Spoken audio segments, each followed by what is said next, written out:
من يهده الله فلا مضل له ومن يضلله فلا هادي له وأشهد أن لا إله إلا الله وحده لا شريك له وأشهد أن محمدا عبده ورسوله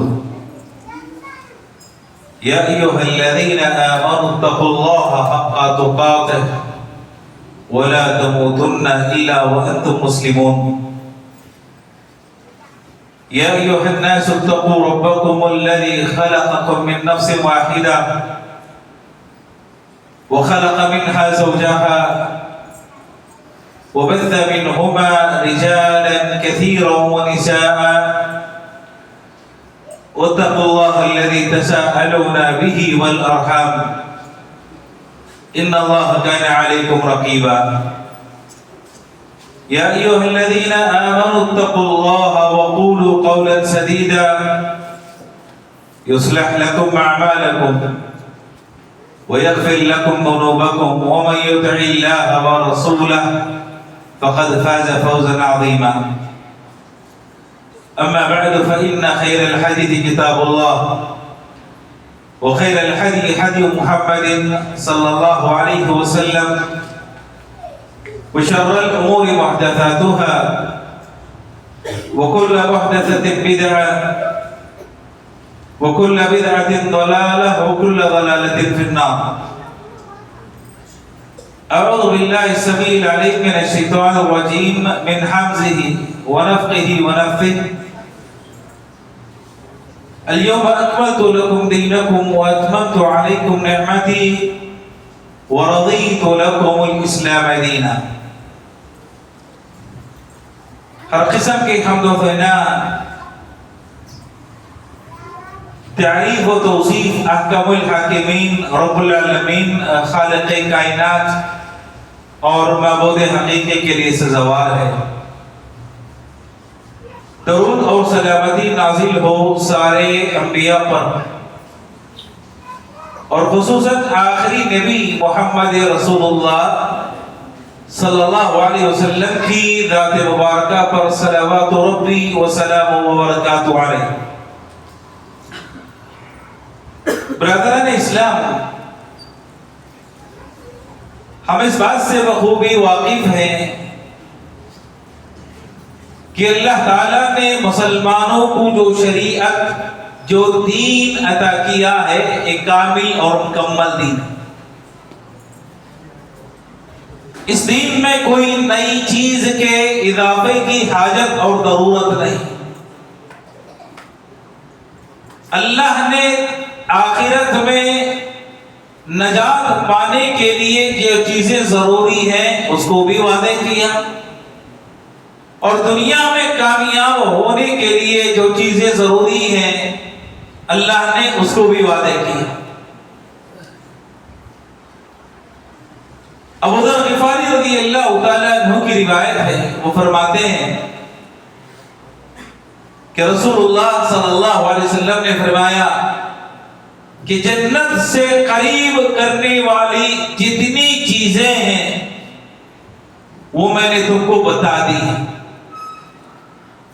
اور جہنم سے دور کرنے والی جتنی چیزیں ہیں اس کو بھی میں نے وعدہ کیا.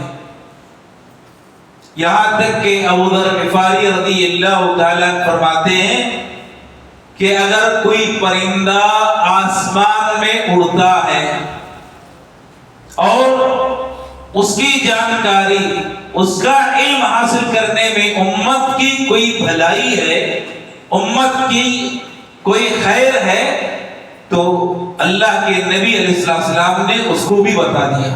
کوئی چیز پوشیدہ نہیں، کوئی چیز چھپی ہوئی نہیں، ساری چیزیں واضح ہیں.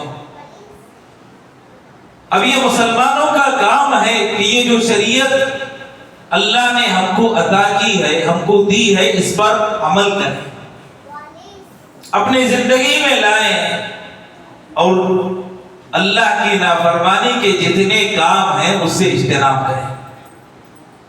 اللہ تعالیٰ نے اس دین کو مکمل ہونے کی گواہی دیتے ہوئے فرمایا الیوم اکملت لکم دینکم، کہ آج میں نے تمہارے لیے تمہارے دین کو مکمل کر دیا.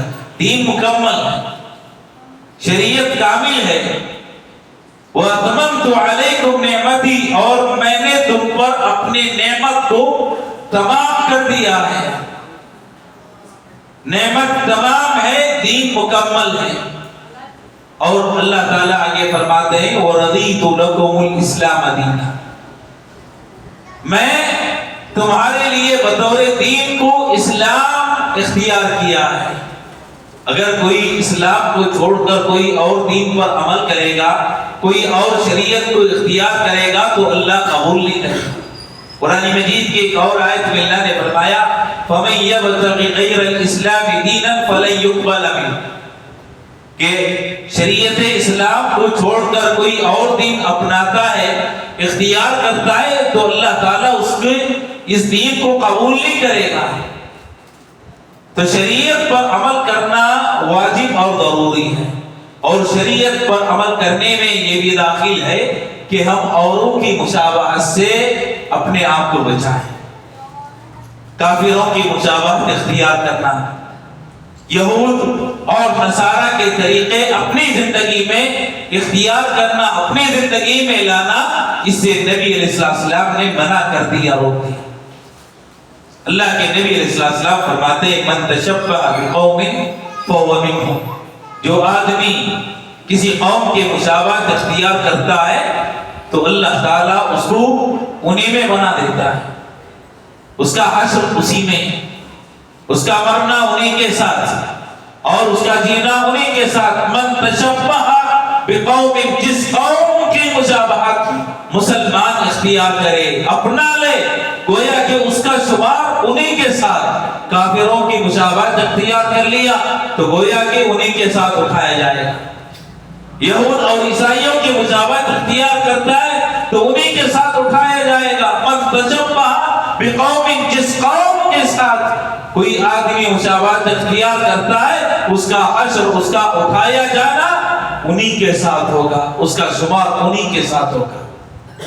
میرے محترم مسلمان دوستو، نبی علیہ السلام نے منع کیا کہ کوئی مسلمان کسی اور قوم کی مشابہت اختیار نہ کرے. ان کا طریقہ، ان کی بول چال، ان کا لباس، ان کے تہوار اور ان کے خوشی کے ایام، اس میں کسی بھی طریقے سے مسلمان کے لیے جائز نہیں کہ ان کے ساتھ شریک ہو جائے، ان کے ساتھ شامل ہو جائے. لیکن آج نبی علیہ السلام کی پیشی گوئی کے مطابق کہ مسلمان یہودی اور عیسائیوں کی اتباع کریں گے. پیارے رسول صلی اللہ علیہ وسلم نے فرمایا لَتَتَّبِعُنَّ سُنَنَ مَنْ كَانَ قَبْلَكُمْ شِبْرًا بِشِبْرٍ وَذِرَاعًا بِذِرَاعٍ حَتَّى لَوْ دَخَلُوا جُحْرَ رَبٍّ لَدَخَلْتُمُوهُ. نبی علیہ السلام نے کہا تھا، فرمایا تھا کہ تم لوگ پچھلی جو امتیں ان کی اتباع کرو گے، ان کا طریقہ اختیار کرو گے. شبرًا بشبر، اگر وہ ایک بالش چلے ہیں تو ان کی اتباع، ان کی اقتداء میں تم بھی ایک بالش چلو گے. اگر وہ ایک ہاتھ چلے ہیں تو تم ایک ہاتھ چلو گے. یہاں تک کہ نبی علیہ السلام نے فرمایا اگر وہ گوہ کے سوراخ میں داخل ہو جاتے ہیں تو ان کی اتباع میں تم بھی داخل ہو جاؤ گے.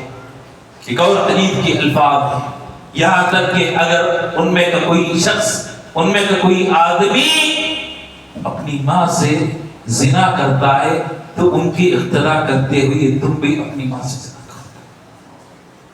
اب اندازہ لگائیں کہ مسلمان کیسے ان کی اقتداء کریں گے، یہودیوں کی، عیسائیوں کی، کیسے ان کے پیروی کریں گے، کیسے ان کے طریقے پر چلیں گے. میرے دوستو، یہ جو ایام ہے آپ نے دیکھا ہوگا کہ عیسائیوں کے تہوار اس میں منایا جاتا ہے اللہ کے ساتھ کفر کرتے ہوئے، اللہ کے ساتھ شرک کرتے ہوئے. آپ نے دیکھا ہوگا کہ عیسائیوں کا عقیدہ ہے، عقیدہ کیا ہے کہ عیسیٰ علیہ السلام اللہ کے بیٹے ہیں. نو، اس سے بڑھ کر اتہام اللہ کی ذات پر. کفار نے، مشرکین نے سوال کیا کہ آپ اپنے رب کا نسب بیان کیجیے. اپنے رب کی تعریف بیان کیجئے، وہ کون ہے، کہاں سے آیا ہے۔ تو یہ سورت نازل ہوئی سورہ اخلاص، جس کو ہم کہتے ہیں قل هو اللہ احد۔ آپ کہہ دیجئے وہ اکیلا ایک ہے، تنہا ہے، وہ رب العالمین ہے، وہ اللہ ہے۔ لم یلد ولم یولد، لم یلد، وہ پیدا نہیں ہوا ہے، وہ پیدا نہیں ہوا ہے، اور نہ ہی اس سے کوئی پیدا ہوا ہے، نہ اس کا کوئی بیٹا ہے، نہ اس کا کوئی باپ ہے۔ میرے محترم مسلمان دوستو، اللہ نے یہ سورت نازل کی اپنی تعریف بیان کرنے کے لیے کہ وہ کون ہے، اللہ کا کیا مقام ہے، اللہ کی کیا شان ہے،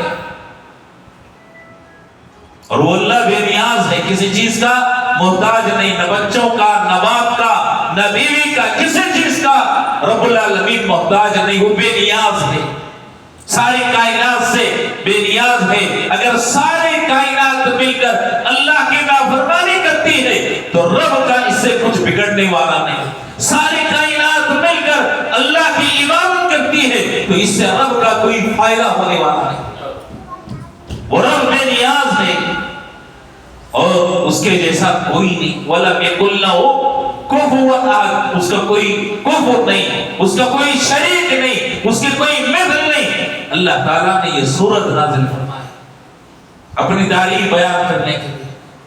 میرے دوستو، یہ عیسائی کہتے ہیں تہوار مناتے ہوئے کہ عیسیٰ علیہ السلام اللہ کے بیٹے، اتنا بڑا اتحام، اس اتحام کے تعلق سے اللہ نے قرآن میں خود کہا، کیا فرمایا؟ تکاد السماوات یتفطرن منہ وتنشق الارض وتخر الجبال هدا ان دعوا للرحمن ولدا وما ينبغي له ان يتخذ ولدا۔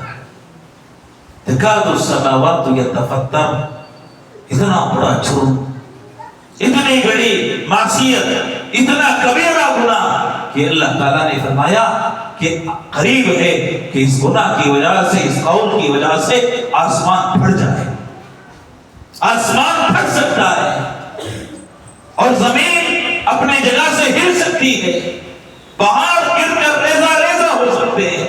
اگر کوئی کہتا ہے کہ اللہ کا کوئی بیٹا ہے، اللہ کا کوئی شریک ہے، اس کا کوئی ساتھی ہے، اس کا کوئی ساتھی ہے، اتنا بڑا جرم کہ اس سے آسمان پھٹ جائے گا، زمین ہل جائے گی، پہاڑ ریزہ ریزہ ہو جائیں گے۔ اللہ نے کہا یہ کہتے ہیں ان دعوا للرحمن ولدا، کہ رحمان کا کوئی لڑکا ہے، اللہ کا کوئی شریک ہے، اللہ کا کوئی ساتھی ہے۔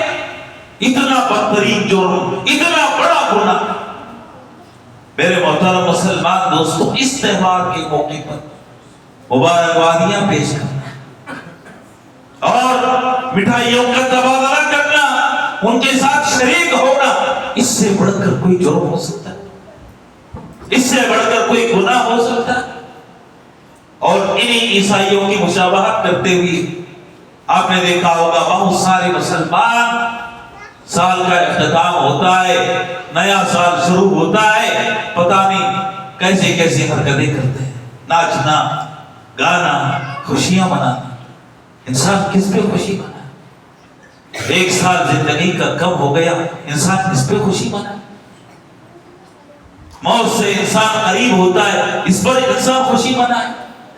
اس کی زندگی کم ہو گئی، ایام گھٹ گئے، اس پہ خوشی منائے۔ خوشی کس بات پر؟ عیسائیوں کی مشابہت پر خوشی منائے، یہودیوں کی مشابہت اختیار کرنے پر مسلمان خوشی منائے۔ کس چیز پر خوشی؟ میرے دوستو، اگر مسلمان کا کوئی دن اس کی زندگی کا کم ہوتا ہے اور اس کی نیکی میں کوئی اضافہ نہیں ہوا تو اس دن کے بلا نیکی کے اضافہ گزرنے پر اس سے زیادہ مسلمان کے لیے افسوس کا بات کوئی اور نہیں ہے۔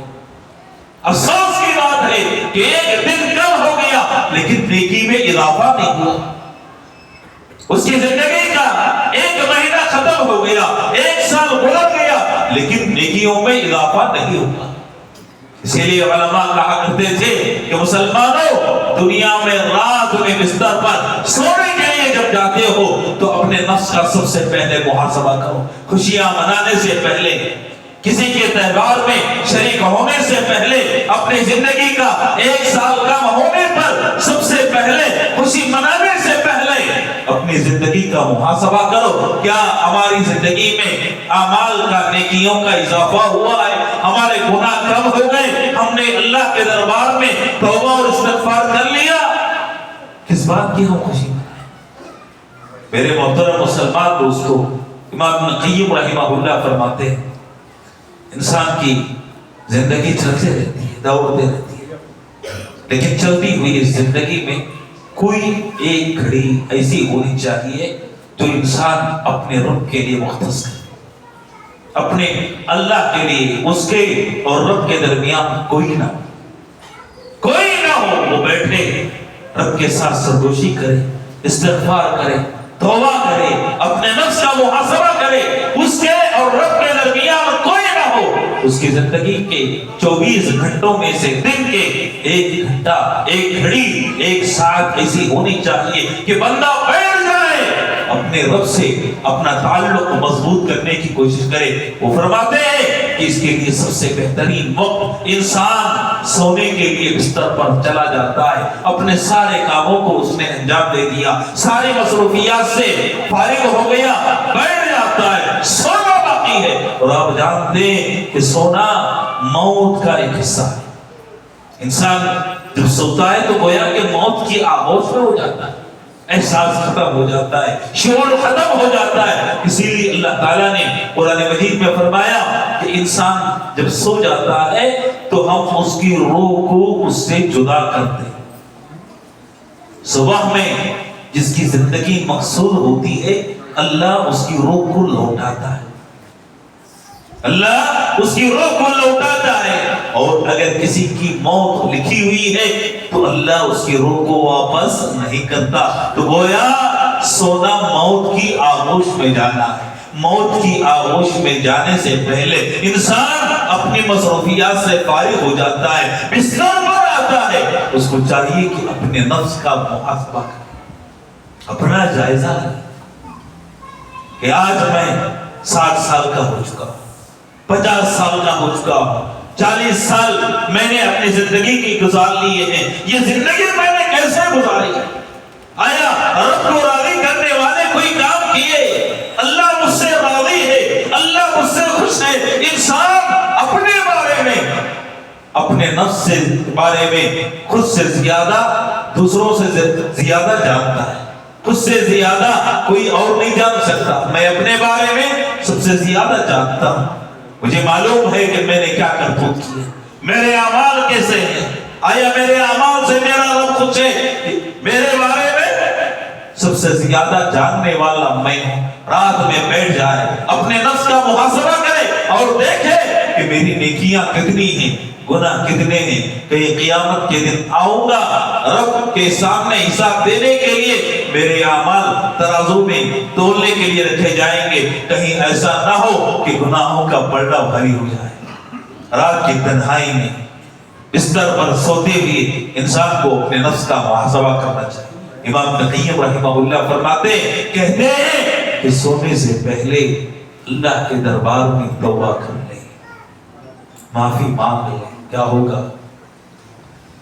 گناہوں کی معافی مانگ لیا، سو گیا.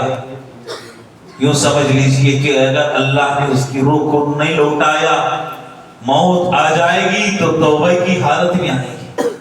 رب سے ملاقات ہوگی، گناہوں سے پاک ہو کر اللہ سے ملاقات کرے گا. اور اگر اللہ نے اس کی روح کو لوٹا دیا، زندگی عطا کر دی، تو گناہوں کے پاک زندگی انسان دوبارہ آغاز کرے. اسی لیے اپنے نفس کا محاسبہ کرنے کے لیے سب سے بہترین وقت رات میں انسان بستر پر جاتا ہے سونے کے. لیکن آج آپ نے دیکھا ہوگا نوجوانوں کو، یہ سال ختم ہوتا ہے، نیا سال شروع ہوتا ہے، کس کے پاس؟ عیسائیوں کے پاس. ورنہ ہمارا اپنی تاریخ ہے. جس کو ہم ہجری کیلنڈر کہتے ہیں، یہ ہمارے مسلمانوں کا بنایا ہوا، مسلمانوں کا لاگو کیا ہوا، وہ ہماری اپنی تاریخ، وہ ہمارے اپنے ماہ و سال ہیں۔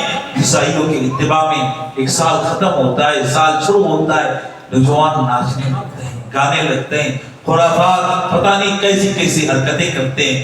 اگر آپ اس حال میں مر جائیں، دنیا سے چلے جائیں، تو اللہ کو کیا حساب دیں گے؟ اللہ کے سامنے کیا جواب دیں گے؟ رب پوچھے گا، رب سوال کرے گا کہ رات کی تاریکی میں ناچ رہے تھے، گا رہے تھے، خوشیاں منا رہے تھے، کس کے حکم پر؟ شریعت اسلامیہ کا حکم، شریعت نے اس کو منانے کا حکم دیا۔ میرے دوستو، نبی علیہ السلام کے حدیث کو یاد کیجیے، من تشبہ بقوم فهو منهم، جو آدمی جس قوم کی مشابہت اختیار کرتا ہے اس کا شمار انہی میں سے ہو جاتا ہے، اسی کے ساتھ وہ اٹھایا جائے گا، انہی کے ساتھ مرے گا، اور بسا اوقات اس کا انجام بھی انہی کی طرح نہ ہو جائے۔ اللہ سے ڈرنا چاہیے، اللہ کا خوف انسان کو پیدا کرنا چاہیے۔ اور آپ نے دیکھا ہوگا ایک چیز میں اگر کوئی مشابہت اختیار کرتا ہے تو دیگر چیزوں میں آہستہ آہستہ انسان ان کی مشابہت اختیار کرتا چلا جاتا ہے، یہاں تک کہ بسا اوقات اپنے دین، اپنے ایمان کو ترک کر دیتا ہے، ارتداد کا شکار ہو جاتا ہے۔ آپ نے دیکھا ہوگا چھوٹے جو بچے ہوتے ہیں ان کو لباس پہنایا جاتا ہے، کون سا لباس؟ بسا اوقات کوئی چھوٹا بچہ فوجی لباس پہن لے تو فوجیوں کی نقل کرنے لگتا ہے، مجرد لباس پہننے۔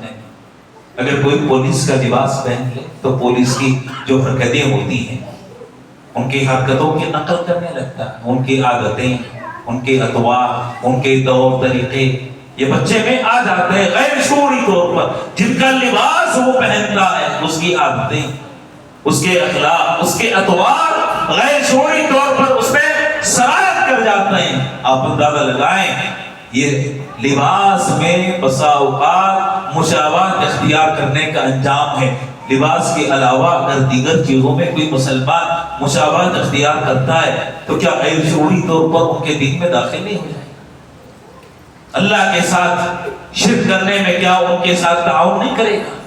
لہذا مبارکبادیاں پیش کرنا، خوشی منانا یا تہوار کے طور پر اس کو منانا مسلمان کے لیے ناجائز ہے، حرام ہے۔ بسا اوقات اس کی وجہ سے اس کا ایمان، اس کا اسلام خطرے میں پڑ جاتا ہے۔ میرے دوستو، اللہ نے جو دین ہم کو عطا کیا ہے یہ ہمارے لیے عزیز ہے، اس میں عزت ہے۔ اس کو چھوڑ کر اوروں کے اس میں عزت تلاش کرے گا تو اللہ ہمیں ذلیل کرے گا۔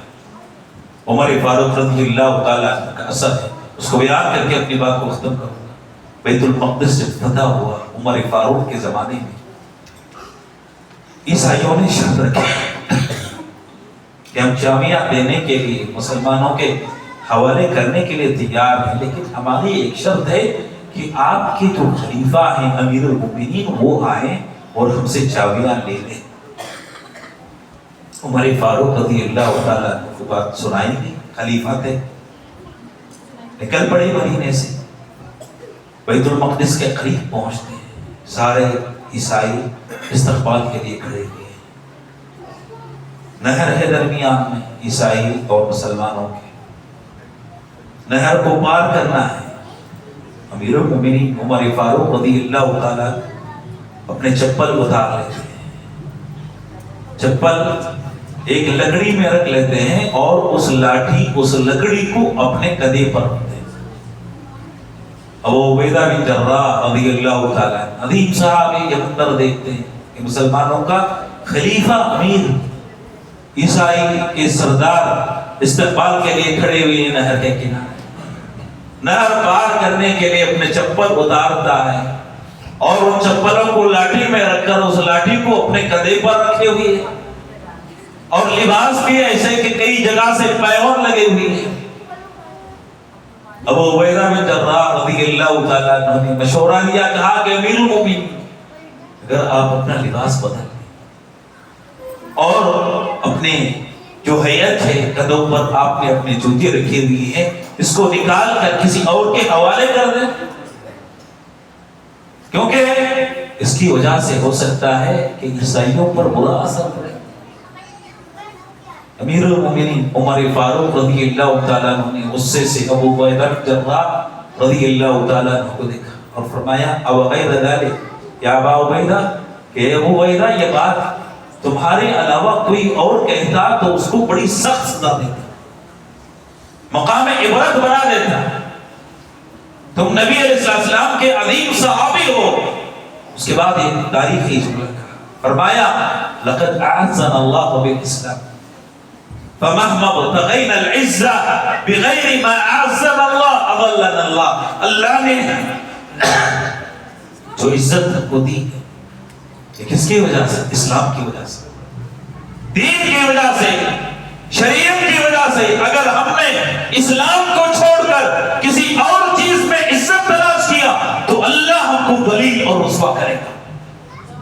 یہ عزت چھین لی جائے گی. اگر لباس میں ہم نے عزت تلاش کیا اللہ ذلیل کرے گا. دنیا میں عزت تلاش کرنے کی کوشش کی اللہ ذلیل کرے گا. اوروں کے اقتداء میں عزت تلاش کرنے کی کوشش کی اللہ ہم کو ذلیل اور رسوا کرے گا. ہم عزیز ہیں تو دین کی وجہ سے، اسلام کی وجہ سے، ورنہ کسی اور چیز میں ہم نے عزت تلاش کرنے کی کوشش کی تو اللہ ذلیل اور رسوا کر دے گا. تو میرے دوستو، ہماری عزت، ہماری کامیابی، ہمارا مقام، ہمارا مرتبہ یہ شریعت کی وجہ سے، یہ دین کی وجہ سے، اعمال صالحہ کی وجہ سے. ورنہ اگر ہم نے شریعت کو چھوڑ دیا، یاد رکھیے اللہ تعالیٰ ہمارا وہ حال کرے گا کہ تباہ اور برباد کر کے کسی اور قوم کو اللہ اپنے دین پر عمل کرنے کے لیے کسی اور قوم کو پیدا کرے گا. لہذا مسلم نوجوانوں سے، مسلمانوں سے میری درخواست ہے کہ اپنے دین کو، اپنے تشخص کو، اپنے اسلام اور ایمان کی حفاظت کریں اور اوروں کے بچاوت اختیار کرنے سے اپنے آپ کو بچائیں. رب کریم سے دعا ہے کہ اللہ تعالی ہم تمام مسلمانوں کو اپنے دین پر عمل کرنے کی توفیق عطا فرمائے، اپنے ایمان کی حفاظت کرنے کی توفیق عطا فرمائے، اور جب تک اللہ زندگی دے دین پر، ایمان پر، اسلام پر عمل کرنے والا بنا کر زندہ رکھے. موت دے تو اللہ توحید اور ایمان پر موت عطا فرمائے، حسن خاتمہ نصیب فرمائے، سوء خاتمہ سے بچائے، جنت میں جگہ دے، جہنم اور قبر کے عذاب سے بچائے. آمین. وآخر دعوانا الحمدللہ رب العالمین.